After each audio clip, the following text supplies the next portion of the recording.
Aujourd'hui, les amis du patrimoine talmondais nous conduisent sur les sentiers du littoral à Jars-sur-Mer pour y découvrir l'abbaye royale Notre-Dame du Lieu-Dieu dont je vais vous conter l'histoire.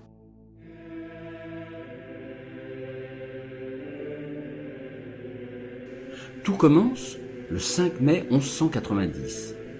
Juste avant de partir en croisade, le roi Richard Cœur de Lion fonde l'abbaye royale Notre-Dame du Lieu-Dieu pour les chanoines de l'ordre des Prémontrés. Mais elle se situe à la Génétouse et ce n'est que le 4 août 1198 que le roi Richard transfère la communauté des moines à Jars-sur-Mer, à l'emplacement actuel, sur le domaine de Terre-Comtesse qui appartenait à sa mère Aliénor.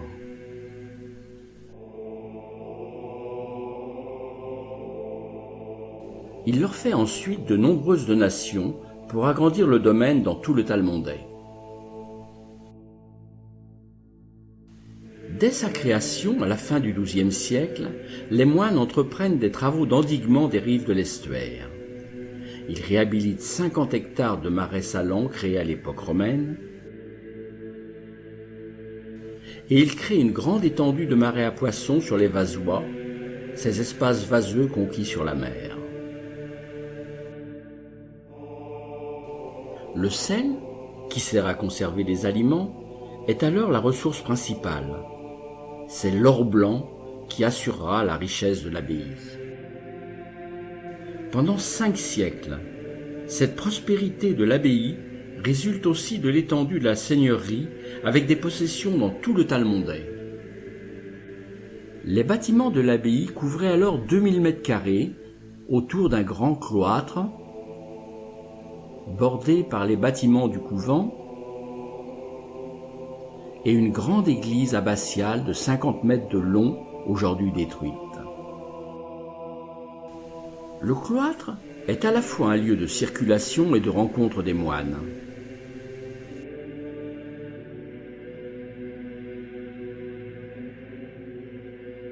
Une galerie couverte entourait le jardin intérieur avec ses cultures de plantes médicinales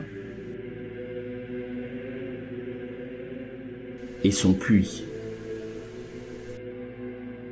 L'abbaye disposait d'un ingénieux système de collecte et de réserve d'eau pour alimenter la cuisine. C'est qu'il y avait plus d'une centaine de personnes à nourrir. Les moines du Lieu-Dieu appartiennent à l'ordre des Prémontrés, qui sont des missionnaires des campagnes. Ils appliquent la règle de saint Augustin. Ils se rassemblent dans la salle capitulaire pour y lire chaque jour un chapitre de la règle, le capitulum. L'abbaye compte alors une vingtaine de moines professes, qui est le nom donné à ceux qui ont prononcé leurs vœux et se consacrent exclusivement à la vie religieuse.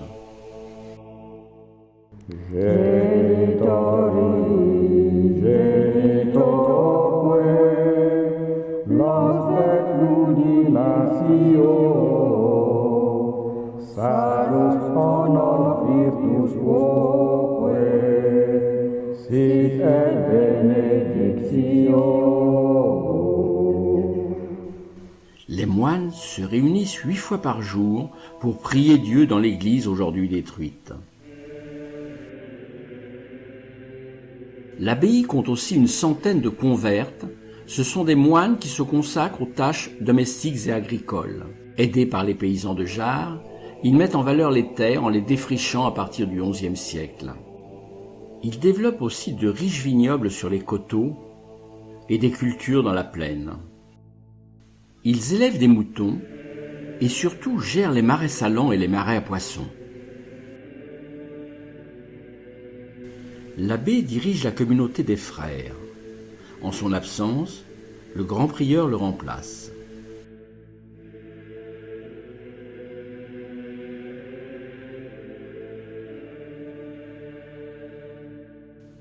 L'abbé a le rang de seigneur et la population des paysans de Jars dépend de lui y compris pour la basse et haute justice.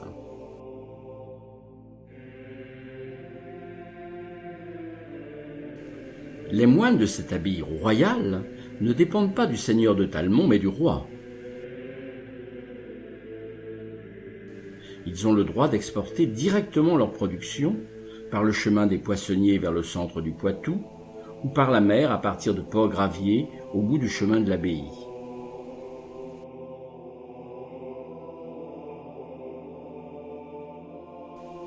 Les moines logent dans une grande salle à l'étage, tandis que le prieur qui les dirige a un plus beau logement indépendant.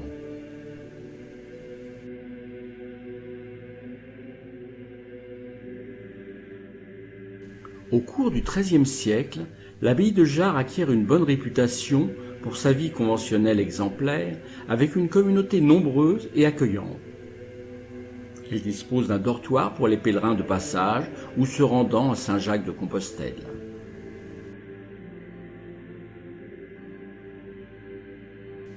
Mais la richesse de l'abbaye a suscité bien des convoitises, comme vous allez le découvrir au travers de son histoire. En mai 1305, elle reçoit la visite de Bertrand de Gaux, qui va devenir pape le mois suivant sous le nom de Clément V. Mais avec la guerre de Cent Ans, l'abbaye est d'abord pillée par les Anglais, puis en 1372, reprise et incendiée par l'armée du roi de France commandée par du Guesclin. Les revenus de l'abbaye sont alors insuffisants pour permettre la reconstruction rapide des bâtiments. Surtout que l'évêque de Luçon lui impose de lourdes taxes causant de graves difficultés financières. La richesse de l'abbaye est enfin retrouvée à la fin du XVe siècle. Mais, en 1484, Jean de la Trémouille, le frère du prince de Talmont, veut le titre d'abbé de Lieu-Dieu. Malgré le vote d'opposition des moines, il prend de force l'abbaye après un siège avec 200 hommes et du matériel de guerre. Il se fait alors nommer par le pape abbé commendataire pour toucher la moitié des revenus de la riche abbaye. Moins d'un siècle plus tard, avec les guerres de religion, le 31 mars 1568, l'abbaye est envahie et saccagée par les Huguenots. Le dortoir et l'église abbatiale sont incendiés.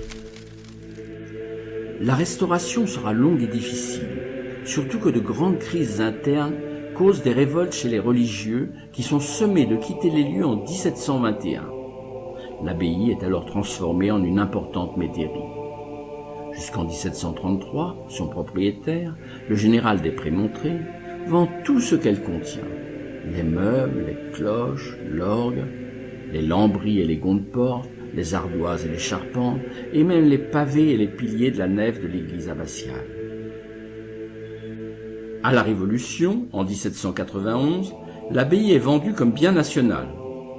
Son nouveau propriétaire, le citoyen Coppa, négociant au Sable d'Olonne, vend les belles pierres de taille des contreforts, du réfectoire et du cloître. On prétend que les premières villas du Remblai des Sables d'Olonne sont construites avec ces pierres. En 2012, les nouveaux propriétaires, Alain et Cécilia Dupeloup, ont fondé l'association des bienfaiteurs de l'abbaye royale du Lieu-Dieu afin de sauver les bâtiments de l'abbaye. En saison, ne manquez pas de visiter cette abbaye, en particulier sa belle salle capitulaire. Et en attendant, à bientôt pour de nouvelles aventures sur nos sentiers du littoral.